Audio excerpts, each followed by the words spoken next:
Bem-vindos a este espaço de debate e reflexão. E hoje falamos de um tema que deve ser preocupação de todos nós, o envelhecimento. Portugal está entre os países mais envelhecidos da Europa, é um facto. E os números ajudam a clarificar esta afirmação. Segundo dados mais recentes do INE, cerca de 24% da população portuguesa tem 65 ou mais anos, um valor acima da média europeia que se fixa nos 21%. Por isso, Portugal, e assim como a Europa, está a envelhecer. Mas fazer uma afirmação e revelar números é, contudo, insuficiente para caracterizar a realidade nacional no que diz respeito ao envelhecimento da população. É preciso falar sobre o significado de envelhecer no dia-a-dia para cada um de nós, dos mais velhos aos mais novos, na atualidade e as consequências futuras para o país desta situação. E para refletirmos sobre o tema do envelhecimento, passo a apresentar os meus convidados. Do meu lado esquerdo tenho António Correia, presidente do Conselho Fiscal da APRE, a Associação de Aposentados, Pensionistas e Reformados. Não me vou alongar muito nas apresentações, porque todos os que estão aqui têm um contributo importante para dar no que diz respeito a este tema. Do meu lado direito tenho o economista Eugénio Rosa. Do meu lado esquerdo, ali mais à frente, Miguel Padeiro, que é geógrafo da Universidade de Coimbra. E, do meu lado direito, também a Joana Subtil, que é educadora social, diretora técnica de uma residência para pessoas, uma estrutura residencial para pessoas idosas, que é a forma moderna de chamarmos os lares, diria. Bom, e eu gostava de começar esta conversa com um outro dado que eu acho que é muito pertinente e muito significativo e que tem a ver com o aumento do número de pessoas com mais de 100 anos em Portugal. Neste momento, calcula-se que sejam cerca de 3 mil, quando há 10 anos eram 500. E faziam-se reportagens até da exceção que era alguém fazer 100 anos. Neste momento já não é uma exceção, já começa a ser uma regra. E eu começava aqui por António Correia, partindo deste pressuposto. A longevidade liga-se, ao que tudo indica, à melhoria das condições de vida. As pessoas têm melhores condições de vida, por isso vivem mais tempo. Pergunto-lhe, esta longevidade e esta melhoria das condições de vida reflete-se depois na qualidade de vida das pessoas que têm esta idade? 100 anos, mais de 65. Bom, boa tarde. É um prazer estar aqui e falar sobre este tema que é realmente muito relevante para todos nós e particularmente para os mais velhos. Mas encarar, digamos, dizer-se que o país é um dos mais velhos da Europa, sendo verdade, parece que há uma certa conotação negativa, quando pode ser vista da forma positiva, que é a esperança de vida realmente das populações, quer na Europa, quer no resto do mundo, a esperança de vida é cada vez maior. Mas falou aí num conceito importante que é a esperança de vida é maior. Portanto, e por isso há mais pessoas que ultrapassam os 100 anos. Podemos pensar que se calhar daqui a um século ou dois chegar aos 150 não é assim uma coisa tão utópica como isso, mas talvez mais importante do que chegar aos 100 anos é ter uma esperança de vida longa, mas com saúde. Portanto, como é que qualidade de vida... a população portuguesa nesta faixa etária atualmente? Como é que caracteriza a população portuguesa nesta faixa etária de uma forma mais ou menos geral? Sim, se fizermos a comparação com o que sucedia há 50 anos, por exemplo, é evidente que as condições de vida são extremamente melhores, uma qualidade de vida é muito superior, mas é evidentemente que o nosso país que tem muitos problemas, e um deles não podia deixar de ser também a qualidade de vida das pessoas com a idade mais avançada. Por todas as dificuldades que todos conhecemos, quer dizer, nós vemos, por exemplo... Quais são as dificuldades que sublinharia? A saúde, por exemplo? Exatamente. O acesso à Acima saúde. de tudo será a saúde. os problemas que nós hoje assistimos em relação ao Serviço Nacional de Saúde, é evidente que afetam os que têm a saúde mais debilitada, que em princípio são os mais velhos. Além dos casos, por exemplo, em populações mais jovens, casos de doenças, etc. Portanto, hoje em dia, a saúde é talvez o principal, mas não só. A saúde física e mental. E, no caso dos mais velhos, a saúde mental assume uma importância fundamental. Para isso, o que nós pensamos é que não se trata apenas de criar melhores condições materiais, mas também o paradigma da sociedade, a forma como se encara os mais velhos na sociedade. Ainda há pouco falávamos nisso. Nas sociedades primitivas, os mais velhos eram olhados com dignidade, via-se uma grande dignidade nos mais velhos, respeitava-se, ouvia-se a sua experiência, a sua opinião sobre situações de que eles normalmente tinham uma longa experiência. Hoje em dia tende-se, pelo contrário, a aliar disso e olhar para os mais velhos como um peso para a sociedade. O que é que se perde? Como? O que é que se perde nessa... Olha, perde-se exatamente perde-se aquilo que a experiência dá, que é ter conhecimento de situações anteriores e soluções, formas de estar.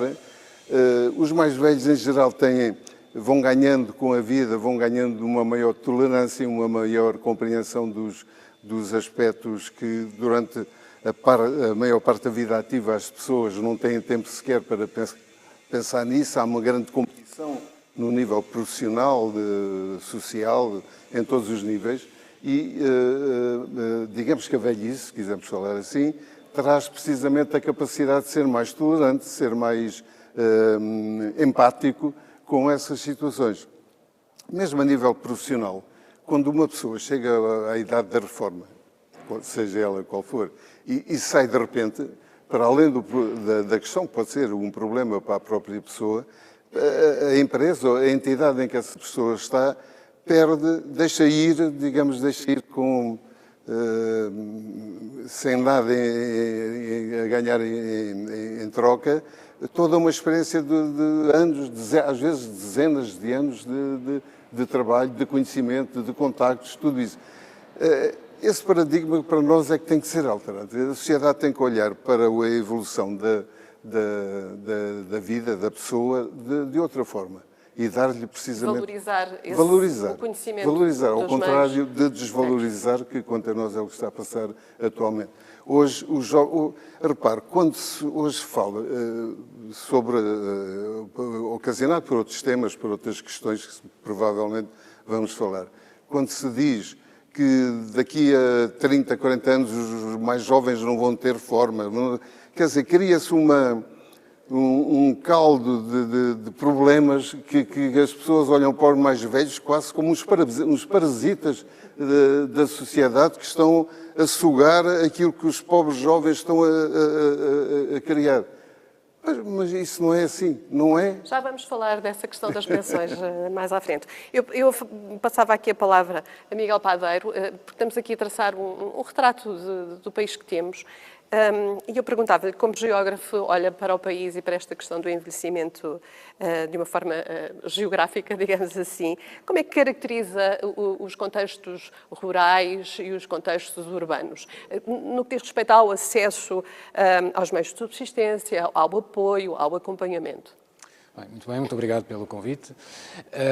Enquanto geógrafo, eu olho muito para as diferenças territoriais que existem a nível nacional e a nível internacional. O que foi sublinhado aqui, concordo inteiramente com o anterior interveniente, é que nós temos uma grande diferença a nível nacional e a nível, mesmo quando olhamos para os territórios, entre aquilo que é a esperança de vida que está em aumento e que é uma das melhores da Europa e a esperança de vida saudável que é uma das piores da Europa. Quando fazemos essas comparações entre Portugal e outros países europeus, é isso que temos.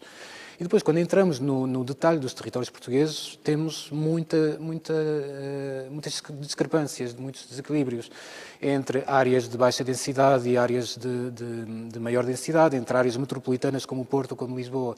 Por exemplo, e áreas que discrepâncias são essas? Diferenças de esperança de vida, diferenças de mortalidade, de níveis de mortalidade precoce, diferenças de acesso aos serviços, diferenças de redes de apoio, sejam redes de apoio informais como também redes de apoio formal, E, portanto, há aqui muitas diferenças entre os territórios, ou seja, o local onde vivemos vai impactar imenso a nossa qualidade de vida enquanto pessoas idosas. O que não quer dizer que haja aqui uma fatalidade nem de um lado nem do outro, porque há desafios. Do lado do espaço rural, pensamos muitas vezes na qualidade de vida, no sossego, coisas, na ausência de poluição. É um mito pensar, quer dizer, podemos pensar das duas formas. Quem vive no interior tem uma vida sossegada, tranquila, na velhice, não tem problemas. Mito. Penso que existem as duas faces da mesma moeda, ou seja, existem coisas positivas nesse aspecto, ou seja, evitam-se certos problemas ligados às poluições, por exemplo. Existe possivelmente mais rede de apoio informal em contexto mais de baixa densidade, o que não quer dizer que seja tudo um mar de rosas. Do outro lado, temos nos espaços urbanos, que é precisamente onde agora está a crescer mais a população idosa. Temos também problemas como o acesso a certos serviços, a questão da poluição, do ruído, que estão associados a muitos... E em relação ao isolamento, Sim. Também nos meios urbanos, esse é um fator preponderante? Existe um grande isolamento em espaço urbano. Aliás, nós temos de distinguir aquilo que é o isolamento em si, que é, por exemplo, viver sozinho, e o sentimento de solidão não desejada.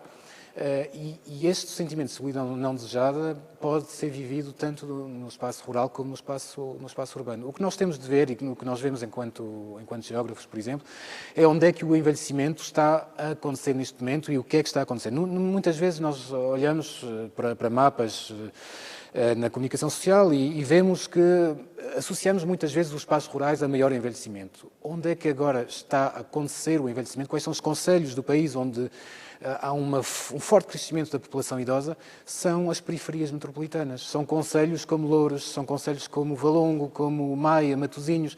São concelhos destes.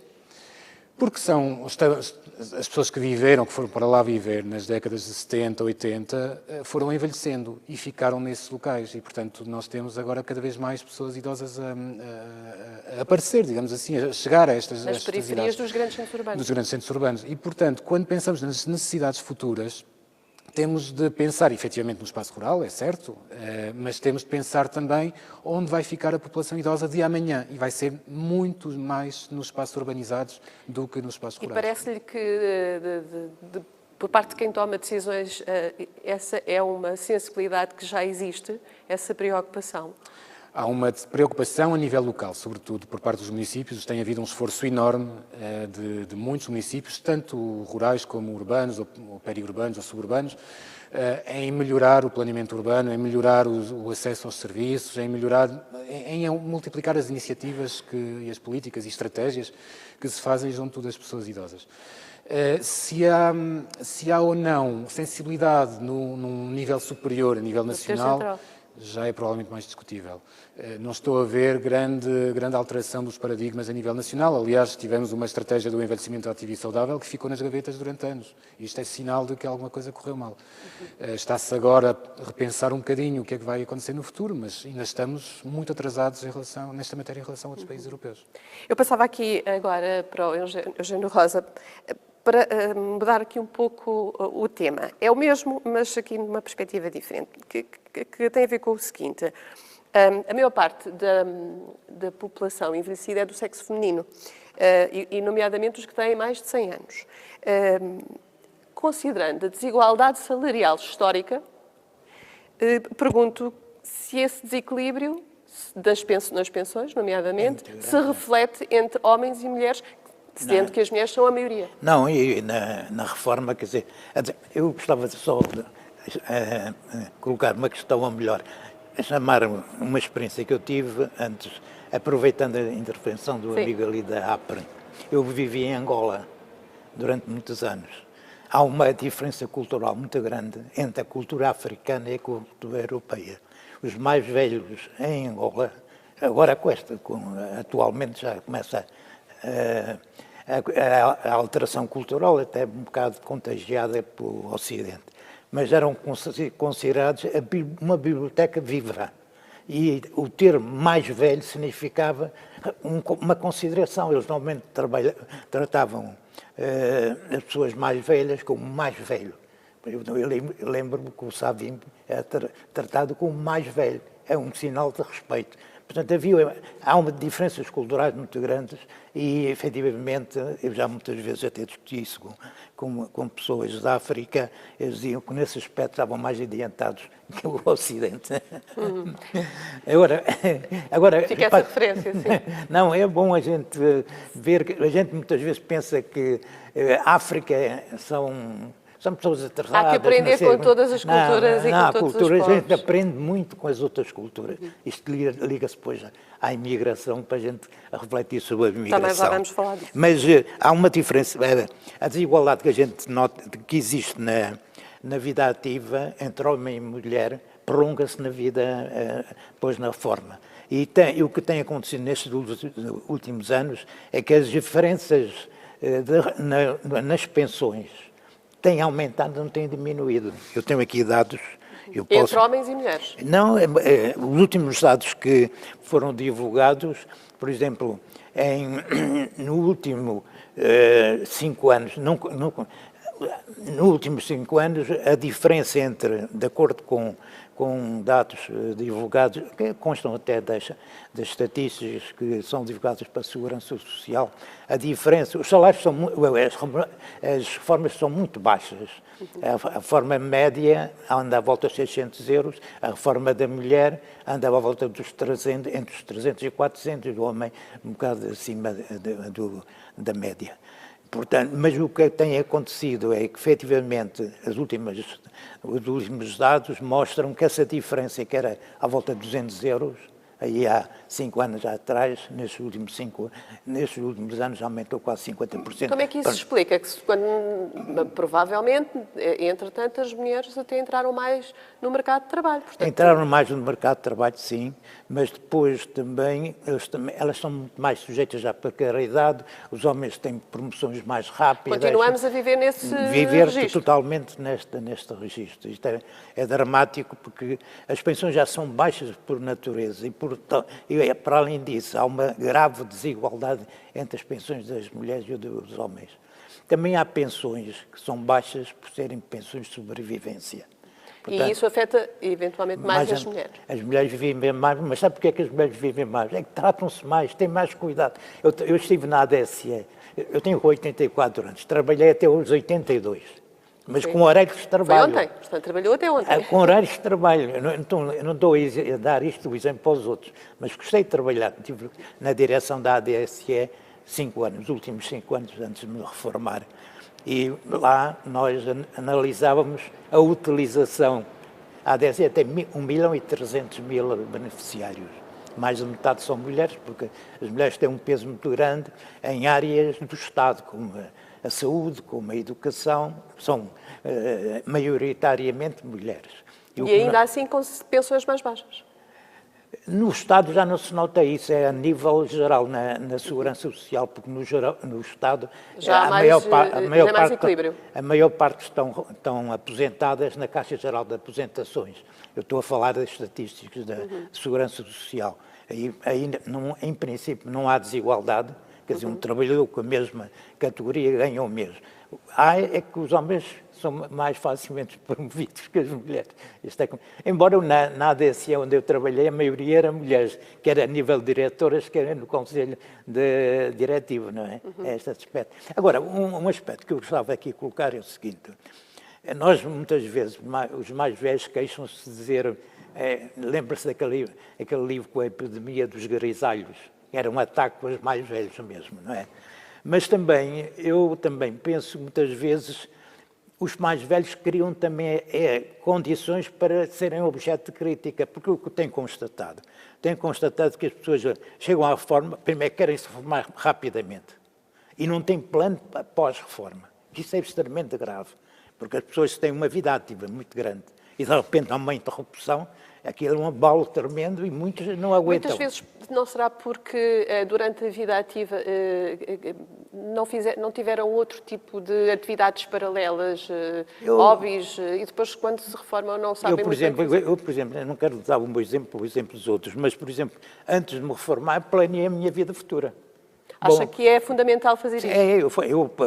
Como é que vou ocupar o meu tempo? Eu também tenho um desafio interno. Minha mulher tem menos de 20 anos, continua a trabalhar e eu sou obrigado também a trabalhar. Nem toda a gente tem esta realidade concreta. Mas planeei a minha vida, dizer, bom, cognitivamente, como é que me vou aguentar? E, efetivamente, para vir aqui, costumo vir porque tinha trabalhos em casa. Veja lá, tenho a vida ocupada. Mas temos muito prazer que esteja aqui connosco. E depois também fisicamente, vou 3 vezes ao ginásio. Muitas vezes não tenho vontade. Não tenho vontade, mas estou ali 2 horas no ginásio, na elíptica 1 hora, e pesos, coisas, para recuperar a massa muscular. Quer dizer, um indivíduo tem que ter. Isto custa.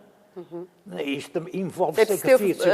Tem que ter uma força para isso. E é um aspecto extremamente importante, como aqui foi dito já, referido, é que uma coisa é a idade, é a esperança de vida, não é? Estamos com os 81, 82. Outra é de vida saudável. Em Portugal é das mais baixas, é de cerca de 60 anos. A partir dos 60 anos... Há um declínio. Há um declínio e as pessoas entram numa fase com doenças, etc. E depois isso reflete-se no setor da saúde. Mas acha que todas as pessoas têm possibilidade para investir na vida saudável? Ir ao ginásio? Mas há muitas que não vão ao ginásio, inscrevem-se no ginásio e não aparecem no ginásio. Eu conheço muitas. Ou então vou para o ginásio e pegam o telemóvel e passam mais de metade do tempo no telemóvel. Eu não quero ocupar tudo, mas... Eu vou passar aqui à Joana, até porque vem a propósito. A Joana lida diariamente com homens e mulheres de uma faixa etária elevada no seu lar. E eu pergunto, há uma grande diferença entre a forma como os homens e as mulheres enfrentam o envelhecimento e lidam com o envelhecimento?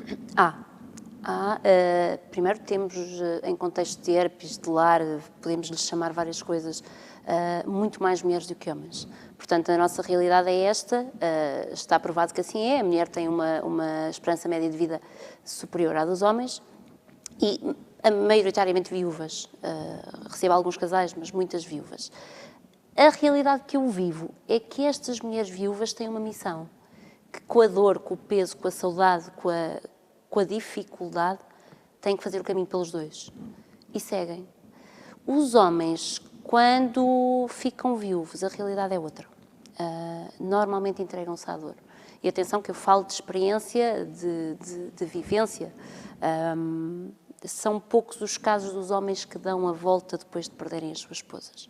Acontece, a resiliência vem com a bagagem que trazem com eles, mas não é a história mais comum. A história mais comum são as mulheres viúvas, que com lágrimas, com dor, com choro, perseguem o seu caminho porque têm uma missão. A forma como estão no lar são muito mais receptivas a tudo o que são propostas de possíveis atividades. Mas deixem-me fazer aqui um à parte. Podemos cativar as pessoas sem as obrigar a fazer nada e fazer com que elas tenham a vontade de querer fazer. Ou melhor, acharem que foram elas que quiseram fazer aquilo. E quando também há um método, torna tudo muito mais fácil. Mas, de um modo geral, as mulheres são aquelas que são mais predispostas a fazer. Na instituição que dirige, há essa intenção de levar as pessoas a não se acomodar, a continuarem a desafiar-se?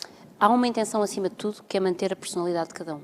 A individualidade, a personalidade, a vontade de cada pessoa. E acho que é uma coisa que a nossa sociedade se tem esquecido. Queremos promover o bem-estar e a qualidade de vida ao mais velho, mas esquecemos de lhes perguntar a eles próprios o que é qualidade de vida para eles. Porque eu posso definir que, para mim, uma pessoa mais velha fazer ginástica todos os dias dá-lhe qualidade de vida. Mas como é que eu faço para que esta pessoa tenha vontade de ir fazer ginástica todos os dias? Porque, como disse aqui o doutor, pois, como que é todo um processo, ter a vontade custa. Não é o fazer a ginástica, é como é que eu me vou motivar para. E o nosso trabalho enquanto técnicos, enquanto sociedade, é ajudar as pessoas a terem esta vontade, mostrar-lhes o caminho para. Porque dizer um idoso tem que fazer ginástica é muito relativo. Se ele nunca fez ginástica na vida, então é agora que vai fazer aos 80. A mim não me convidem, para ginástica não. Portanto, métodos. Tinha uma senhora que não queria nada fazer ginástica, nada, não era nada com ela. E eu fui ter com ela e disse, Dona Isabel, eu tenho uma para lhe contar, você não faz ideia. A senhora era cusca, por natureza. Conta, filha, conta, mas vamos ali. Demos 4 voltas à residência. É fisioterapia, A andar, é a caminhar. andar. Fomos falando, fui inventando histórias. Foi o que foi. E funciona. Portanto, a dificuldade e a nossa grande lacuna enquanto sociedade é nós definimos, estamos cheios de métodos, cheios de vontade, cheios de projetos. Mas falta-nos a empatia. Ouvir. Como é que querem envelhecer? O que é que gostavam de fazer? E nós, enquanto profissionais da área, cabe-nos a nós encontrar os instrumentos para conseguir lá chegar. E os profissionais da área estão sensibilizados, de uma maneira geral, para ter essa atitude? Eu não acho, infelizmente não acho. Apesar de trabalhar há muitos anos na área e de sentir que cada profissional, que cada estagiário que passa por mim, leva um bocadinho de mim para o outro lado, e isso é questão de orgulho, quando chegam até mim, vêm com muitas regras. Ai, temos que pôr os utentes todos a comer carne todos os dias. 100 gramas de carne por refeição, ou 150. Então, e se ele não gostar de carne? E se for vegetariano, como é que fazemos isto? Não, mas tem que ser. Porque se aprendeu que tem que ser. Carne, atenção, é um exemplo muito básico, para não estarmos aqui a arranjar, a tornar isto mais difícil de ser percebido.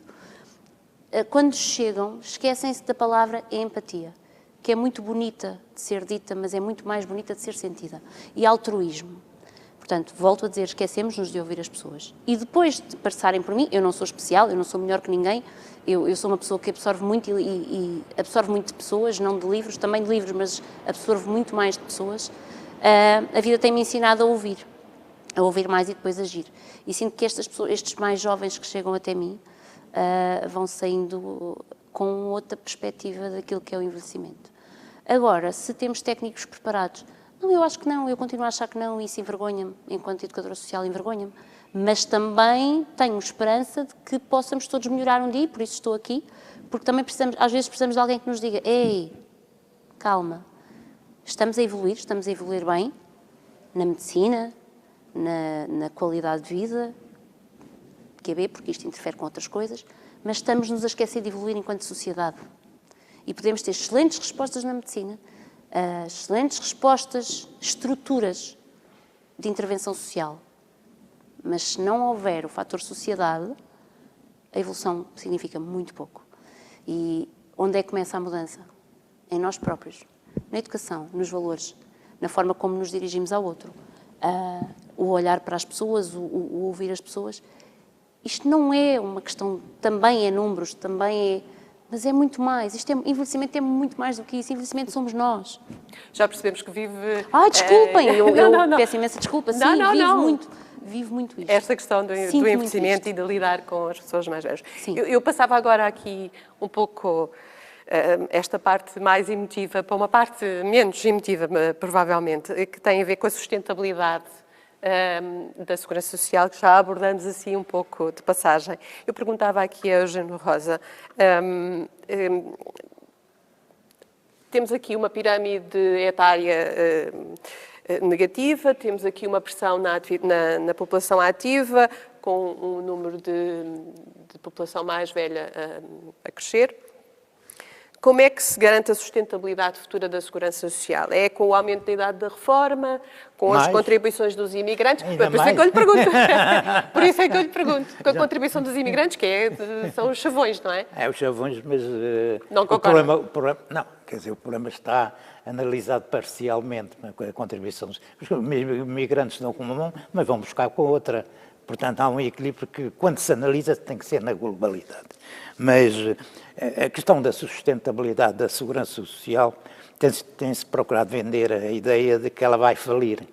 E agora, no último estudo que foi apresentado... Parece que já não vai.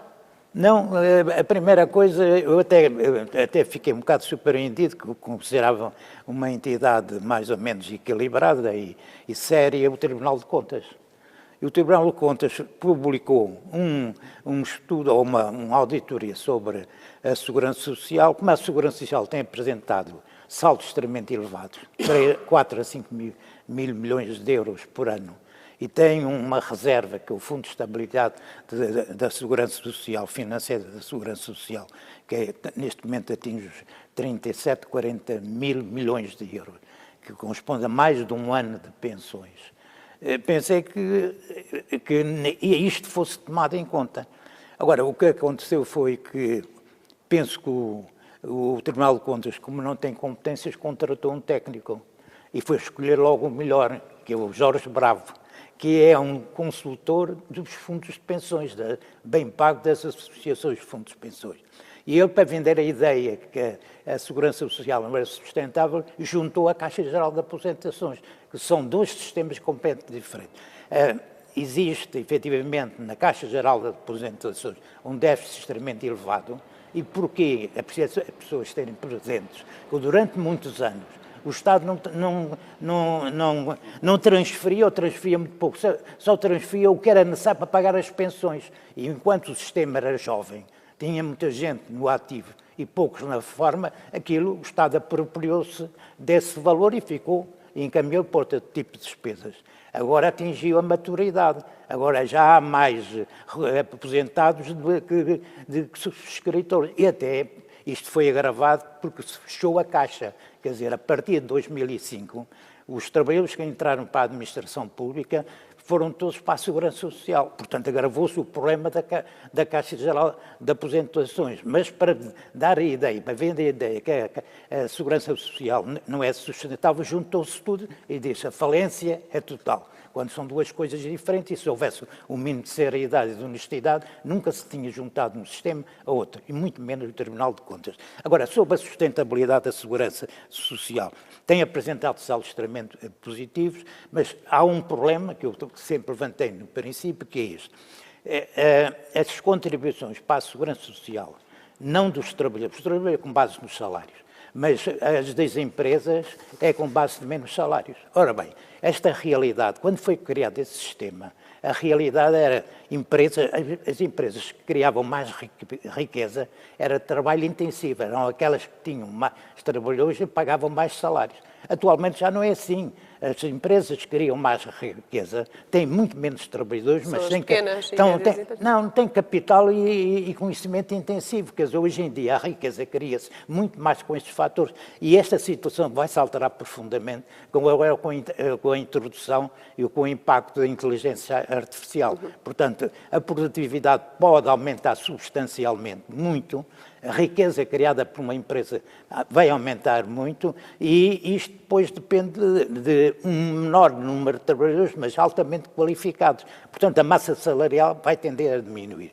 Como é que nós alteramos este sistema? É preciso substituir este sistema, não a parte de cálculo das cotizações dos trabalhadores para a segurança social, tem que ser sempre com base nos salários, que no fundo é a riqueza que eles recebem, mas na empresa nós que defendemos passe não para os salários, mas para o valor acrescentado de líquido, que é o valor criado na empresa depois de deduzir todos os custos. Portanto, as contribuições, por exemplo, para lhe dar uma ideia, hoje em dia as empresas contribuem com 23,75% dos salários para a segurança social. Se nós utilizarmos o valor acrescentado, basta de 12%, 13%, está a ver com o valor a base. E mais, hoje em dia há uma concorrência totalmente desleal entre as próprias empresas. Porquê? Porque empresas, por exemplo, como os textos, o calçado, empregam muitos trabalhadores, têm um volume de salários grande.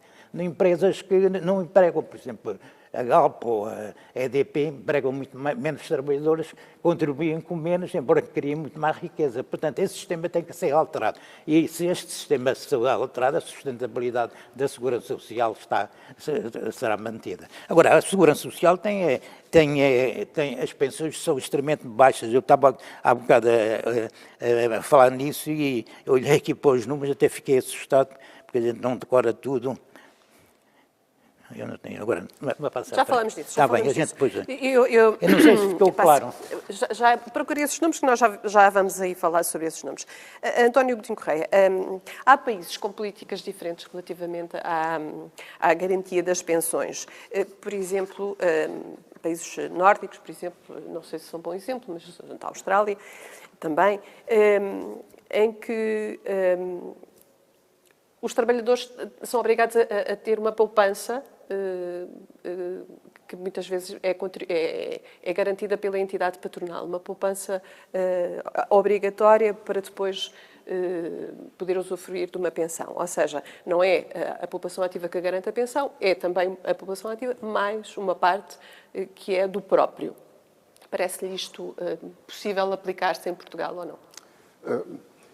A questão, digamos que uma resposta simples será: qualquer sistema é bom desde que funcione e não haja problemas muito graves. Mas é preciso ter em consideração os contextos. Eu falei dos países nórdicos, falei da Austrália, que são países muito diferentes. Mas se nós nos lembrarmos, não há muito tempo, em 2008, que houve uma situação dramática nos mercados financeiros, e ver o que é que aconteceu às empresas de seguranças privadas.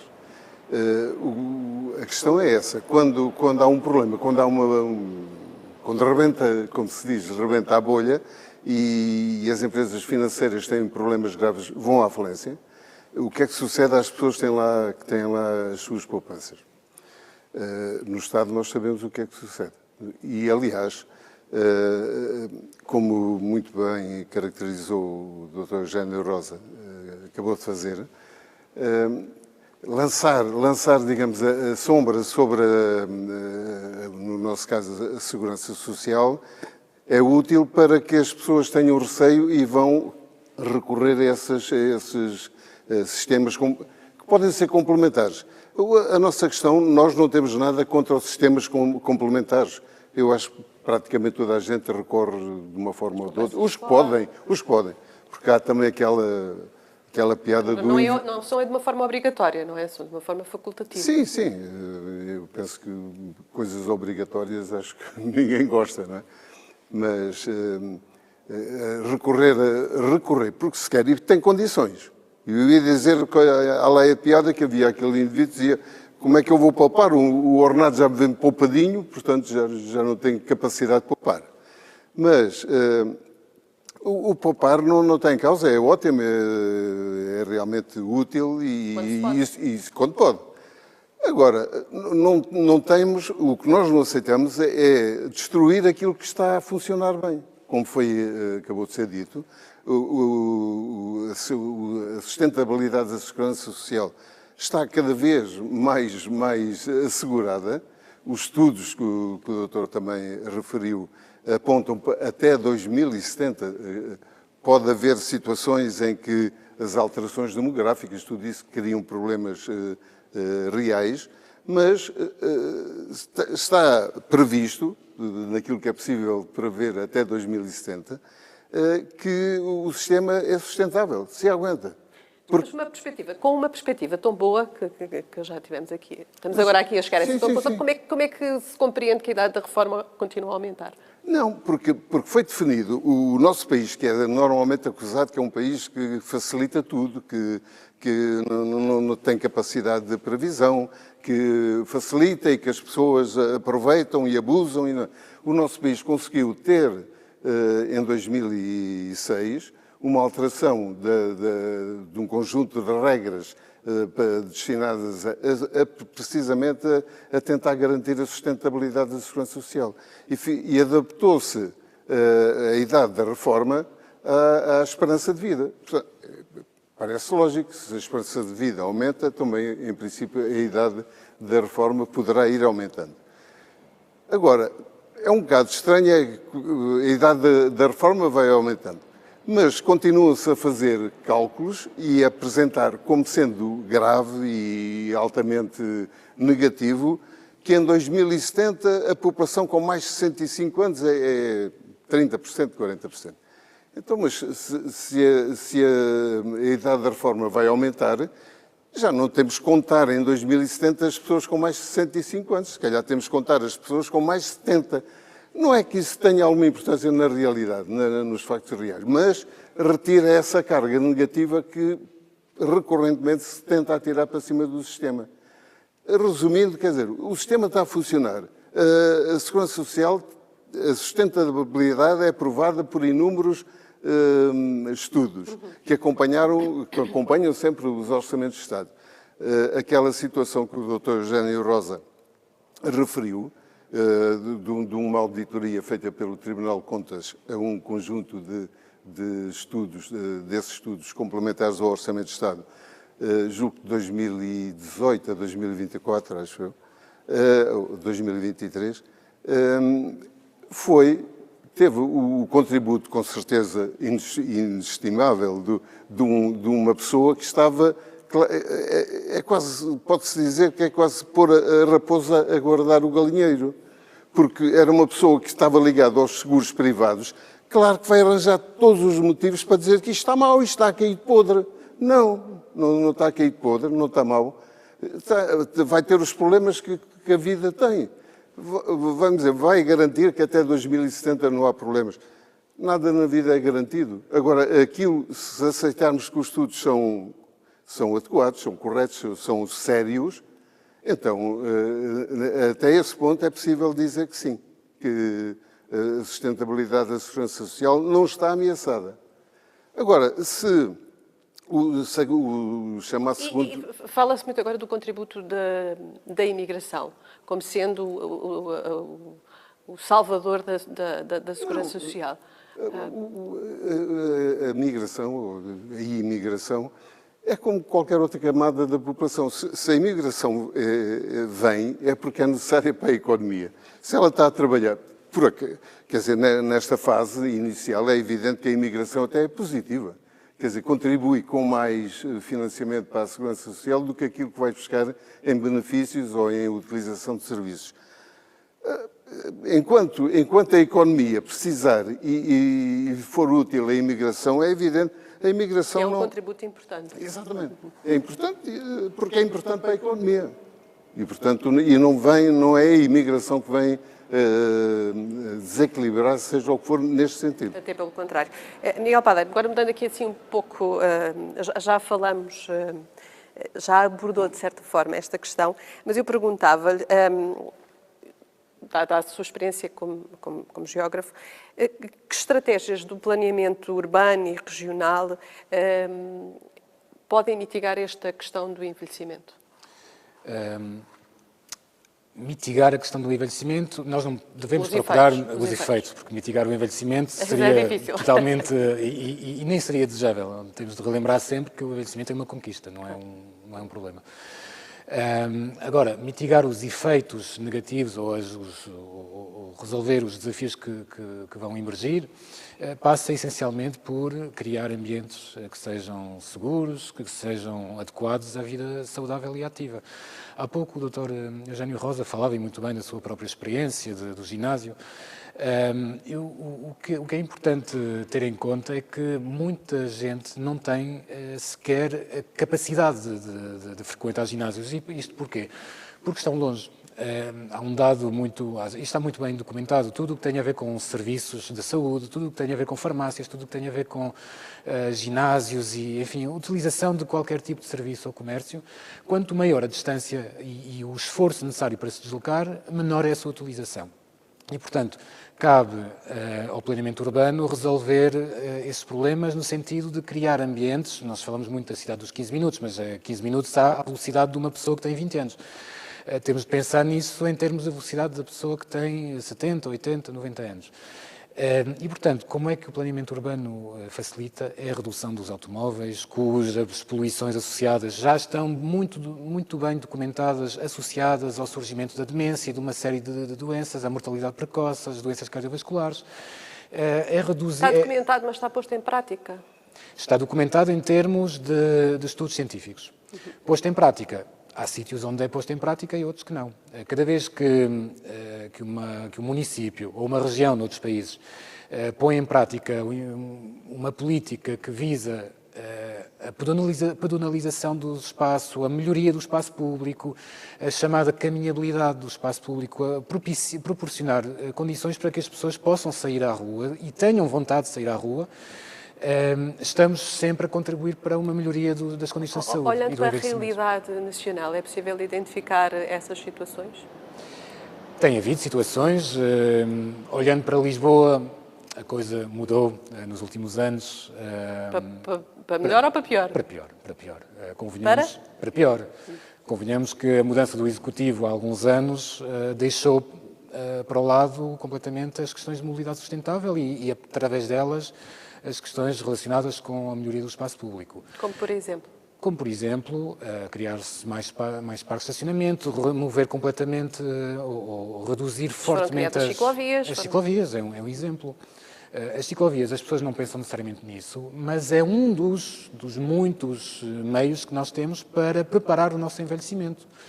Quando temos uma ciclovia que funciona bem, que é segura, e que cria percepção de segurança nas pessoas, as pessoas usam-nas. E ao usá-las, estão a praticar algum tipo de atividade física, mesmo que moderada, e estão a preparar o seu envelhecimento de uma certa forma. Mas isso não é numa sociedade ideal? É numa sociedade normal, como todas as que acontecem. Se formos e ver os exemplos da Suécia, da Dinamarca, dos Países Baixos, do Canadá, é o que está a acontecer. São países que desenvolveram políticas, e estou aqui a dar o exemplo das ciclovias, mas é mais geral. É a caminhabilidade no geral, é reduzir o papel do automóvel nas nossas vidas. Tudo isto... É preciso que os transportes públicos também funcionem. É preciso que os transportes públicos funcionem, mas as duas coisas têm de ir em conjunto, ou seja, eu não posso esperar que os transportes públicos funcionem se ao mesmo tempo estou a abrir mais faixas para os automóveis. Isto não vai dar, porque estaria simplesmente a chamar mais automóveis às ruas da cidade e, portanto, o transporte público não tem maneira de funcionar. Depois teríamos de pensar também no financiamento do transporte público, que tem, enfim, também seria um debate em si. Pronto, e é isto, e criar também, há outras coisas que são necessárias, que são precisas, que é desenvolver áreas verdes. Há muitos estudos que mostram que os locais onde há mais arborização, onde há mais criação de sombra, particularmente nos dias de muito calor, favorecem as saídas à rua das pessoas, tanto das pessoas idosas como das outras.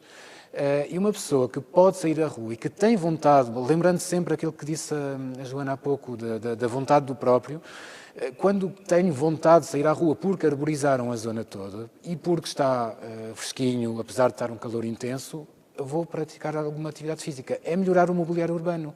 Falou-se muito durante a pandemia, ou falou-se um pouco durante a pandemia daqueles elementos de mobiliário urbano que desapareceram em certas cidades, nomeadamente aqueles bancos públicos, aquelas mesas onde as pessoas vão jogar às cartas ou aos dominós. Nós vemos isso muitas vezes como pequenos detalhes da vida cotidiana. Um banco público e uma mesa de jogar às cartas são elementos de sociabilidade, antes de mais. São locais, são pequenos ecossistemas em que as pessoas convivem, criam laços, criam suporte. Um dia, se for preciso, uma delas vai ajudar a outra porque precisa de um serviço. E estas coisas funcionam desta maneira. E, portanto, o que é preciso fazer, e isto faz-se muito, começa-se a fazer em Portugal, e há municípios que o fazem muito bem, é criar este sentimento de comunidade, porque ao fim e ao cabo é disso que se trata. E, portanto, o planeamento urbano, há bocadinho estava a falar do exemplo das ciclovias, mas não é só a questão material, é a questão de criar condições para que as pessoas que o queiram possam sair à rua, conviver umas com as outras e criar esse laço. Isso é muito, muito importante. Acha que quem toma as decisões não está consciente dos contributos que um geógrafo, por exemplo, pode dar, e falo de um geógrafo, como poderia falar de outro estudioso destas questões? Eu julgo que a sensibilidade está a aumentar, mesmo assim. Eu tenho visto muitas pessoas dentro das câmaras municipais, principalmente a nível de técnicos municipais, que têm, de facto, esta sensibilidade. E há também presidentes de Câmara e vereadores que estão muito sensíveis a estas questões, e eu tenho visto cada vez mais. Aliás, tenho tido contactos diversos com várias câmaras municipais do país ultimamente e tenho sentido que há cada vez mais esta questão. Mas há um passo que é preciso dar mais em frente, que é o seguinte.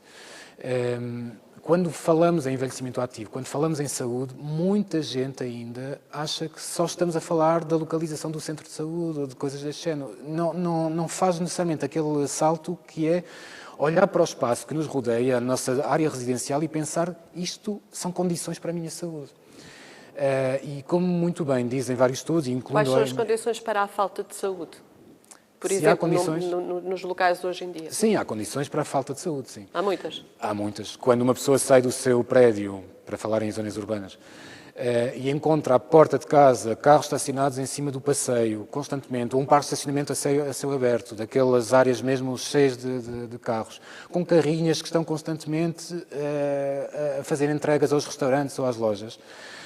São momentos de convivência que se perdem, são momentos em que uma criança não pode andar de bicicleta a aprender a navegar no espaço público, são momentos em que se pode colocar em risco as pessoas idosas. As pessoas idosas, nas estatísticas, são as mais vulneráveis, os peões idosos são os mais vulneráveis de toda a população quando se fala de vítimas mortais. E, portanto, é preciso olhar para isto. Portanto, quando olhamos para o espaço que nos rodeia, o nosso bairro, a nossa área de residência, temos de pensar nisto enquanto ferramenta de saúde e julgo que tem havido progresso, principalmente por causa da circulação das boas práticas a nível internacional, porque tem havido muita coisa feita lá fora e tem havido cada vez mais coisas feitas cá dentro, no nosso país, e podia dar vários exemplos de câmaras municipais que têm vindo a implementar coisas muito interessantes. Mas ainda há muito para fazer. E quando vemos algumas câmaras que recuam nesse aspecto e que decidem fazer parques de estacionamento subterrâneos em zonas centrais, ou quando, estou a referir-me ao exemplo de Aveiro, por exemplo, ou quando recuamos nas políticas de transporte público, ou de ciclovias, ou de remoção das barreiras arquitetónicas, estamos a ir para o caminho errado, que é ainda por cima um caminho contrário àquilo que toda a Europa está a fazer. Porquê é que acha que acontece esse recuo? É difícil dizer, gostaria de estar na cabeça das pessoas que decidem, mas o espaço público é objeto de um grande conflito. Os conflitos de uso do espaço sempre existiram, mas ultimamente tem havido uma maior polarização a esse respeito. E, portanto, cada pequena obra que se faz, vamos ter de ouvir sempre alguém a dizer: vamos tirar lugares de estacionamento, o que é que vão fazer aos carros, como é que eu me vou deslocar, estão a tirar a liberdade aos automóveis. E, na verdade, quando pensamos nisto, eu estou a falar muito deste aspecto de mobilidade de espaço urbano, mas, na verdade, isto tem reflexos, tem uma tradução direta para a qualidade do envelhecimento, que é aumento da poluição, logo problemas de saúde que vão necessariamente chegar. Quando falava há pouco das demências, partículas finas já estão associadas ao surgimento das demências, por exemplo. E, portanto, se recuássemos ou melhor, se progredíssemos nesta matéria, reduzíssemos o papel do automóvel nas nossas vidas e se pudéssemos ter espaços públicos mais bem tratados, estaríamos também a reduzir o peso de algumas doenças. Depois podemos sempre falar sobre as implicações para a segurança social. Isto também faz parte das consequências económicas, porque ao mesmo tempo que estamos a reduzir o peso das doenças, da incapacidade para a sociedade, estamos ao mesmo tempo a reduzir os problemas económicos da segurança social e ao fim e ao cabo do país. Eu vou pegar aqui em algumas palavras que o Miguel Padeiro disse. Falou de qualidade no envelhecimento, qualidade de vida no envelhecimento. E eu pergunto à Joana, que lida diariamente com uma população idosa no seu lar, que qualidade têm as pessoas que chegam até ao lar e, de uma maneira geral, aquelas com que se depara no contacto com outros lares e com outras instituições. Já falamos das pensões, já falamos do contexto urbano. A questão das pensões é uma questão muito pertinente, Exatamente. ligando diretamente ao lar. Porque garantem conforto, por exemplo, dignidade. Temos lares que são IPSS, portanto, comparticipados pela Segurança Social, temos lares privados. São lares e contextos completamente diferentes. Porquê? Não sei se vos sei responder. Um lar privado é caríssimo e não está nem próximo, o valor da reforma não está nem próximo da média da reforma, como falou aqui o doutor, não está nem próximo do valor que se paga num lar privado. E é muito importante referir que não são os lares que estão errados, não são os lares que são gananciosos. O custo para garantir tudo aquilo que um idoso precisa, tem direito e promove dignidade é muito alto. Mais as obrigatoriedades legais que precisamos de cumprir para ter um lar. Não há prioridades. As medidas de autoproteção são uma prioridade, a alimentação é uma prioridade, as atividades diárias são uma prioridade, A higiene é uma prioridade, a saúde é uma prioridade, portanto, não há... Fala-se muito do lar de Mirandela porque não tinha os extintores em dia. Pois que tudo é uma prioridade num lar. E financeiramente não é possível fazê-lo com preços adequados à reforma dos portugueses, ou à média da reforma. Se escolhermos um lar privado, e as pessoas dizem muito, os lares são gananciosos, ganham muito dinheiro. Não é verdade, não é uma realidade. As obrigatoriedades que temos para trabalhar são imensas e para podermos promover aquilo que os idosos precisam, e precisam, atenção, eu quando falo do que precisam é atividade todos os dias, porque eles precisam de atividades todos os dias se assim o quiserem fazer. Têm que ter disponível para. Isto chama-se dignidade. Quando vamos a uma IPSS, a realidade é diferente. Há preços adequados à reforma, mas eu deixo aqui uma questão. Quantas IPSS têm vaga? Como é que estão as listas de espera das IPSS? Portanto, eu tenho, vamos imaginar, um idoso em casa, não tenho 2.000 euros para pagar um lar privado, que sim, é o preço médio de um lar privado, e garanto-vos que o lucro não é espetacular. Não deixa de ser um negócio, mas o lucro vai muito aquém daquilo que as pessoas acham, fica muito aquém daquilo que a população acha e comenta, e vou pôr o meu idoso à espera na lista de espera de uma IPSS, que demora anos. O melhor dos cenários é colocarem a minha tia, o meu pai e a minha mãe num lar em Bragança. E depois o acesso à família é mínimo. Agora, isto é a realidade do nosso país. E agora, quando falamos de sustentabilidade da Segurança Social, eu pergunto, há sustentabilidade? E a Segurança Social está a usar o dinheiro para aquilo que é mesmo necessário no nosso país? Porque temos uma população envelhecida, que não tem o mínimo. E cada vez mais, quando eu vejo programas de televisão relacionados com o envelhecimento e reportagens, eu acho que nós estamos a cometer um erro gigante. Nós aceitamos os mínimos. Quando dizemos que o apoio domiciliário 2 vezes por dia é mais que suficiente para um idoso acamado, nós estamos a convencer o público de que o mínimo é o suficiente. Não é? É mentira. E é isto que nos fazem acreditar. Portanto, se há sustentabilidade da Segurança Social, os fundos têm que ser mais bem investidos. E temos que investir na terceira idade. Porque a terceira idade é a nossa história, construir o nosso país de hoje, como nós estamos a construir o país, a sustentabilidade da amanhã. Portanto, isto é um ciclo. Não há como falar alegremente de sustentabilidade quando os nossos idosos ficam em casa abandonados sem o mínimo de cuidados.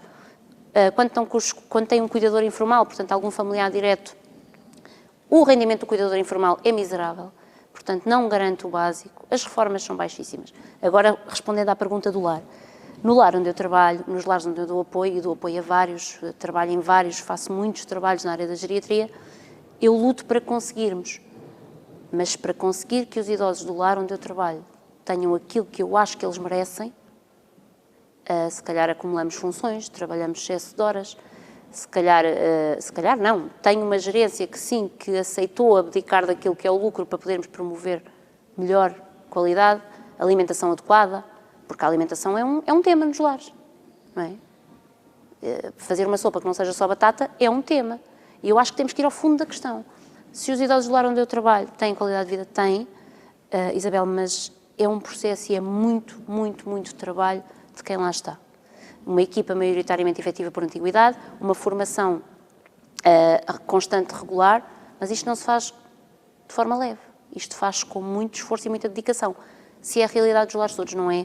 Vou a lares onde não há ginástica, onde não há animação, onde ao jantar têm que jantar sopa, porque não há recursos para poder ter um segundo prato. E vocês dizem-me assim, está errado. Então, mas são lares, estou a falar de lares sem alvará, sem o processo de alvará concluído, onde eu dou formação. Mas não há dinheiro. Aquelas pessoas não podem estar em casa. Há 800 idosos em hospitais à espera de vaga em lar, em vagas sociais, ocuparem camas. Nós queremos mandar um idoso para o hospital e não conseguimos porque não há vagas. Portanto, isto é um ciclo e não me podem dizer que está bem. Não está bem. E não está bem desde o pormenor da sopa, que não pode ser só com batata, como ao facto dos idosos viverem em hospitais anos seguidos. Acho que falaram de 4 anos, de idosos que estão em hospitais há 4 anos. Esperamos que todas as questões que nós levantamos e que abordamos tenham servido para alertar as consciências e criar soluções no futuro. Terminamos por aqui esta conversa, este debate. Muitas questões, não é? Haverá outras oportunidades, com certeza. Terminamos por aqui este debate, esta reflexão sobre o envelhecimento da população nacional.